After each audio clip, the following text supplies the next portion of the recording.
अस्सलाम वालेकुम। असांजो ही आहे चैनल सिंधी चैनल।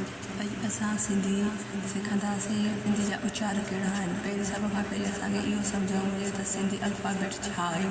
ईअं पाण सां गॾु असांखे सिंधी ॻाल्हाइणु सिखणु पढ़णु न ईंदो। सभ खां पहिरीं असां अचो त सिंधी अल्फ़ाबेट सिखूं। अख, बे बिदक, बे बकरी, बे भित, ते तारो, थे थेलो, टे टोटी, टे ठूठ, से सवाब, बे पग, जी जुती, जे हीख, जे झिरकी, जे ॼञ, चे चंड, चे छठ, हे हजम, हे हचर, दाल दर, दाल ढगोल, दाल ॾेडर, दाल ड्रेल, दाल ढगो, दाल सरो, रे रेल, रे माड़ी, जे जंजीर, सिंसी, सिंसिज, शिंशीशी,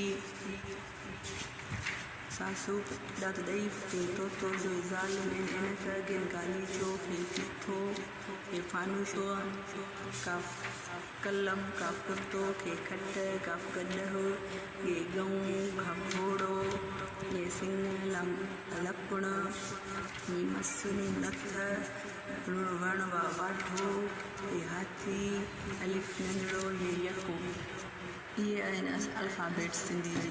सभ खां पहिरीं इहा तव्हां पढ़ो, सम्झो उचार कीअं हूंदा आहिनि, पोइ वरी इन्हनि खे मिलाए करे हिकु लफ़्ज़ ठहंदो आहे। सुभाणे वरी असां इहो लफ़्ज़ सिखंदासीं।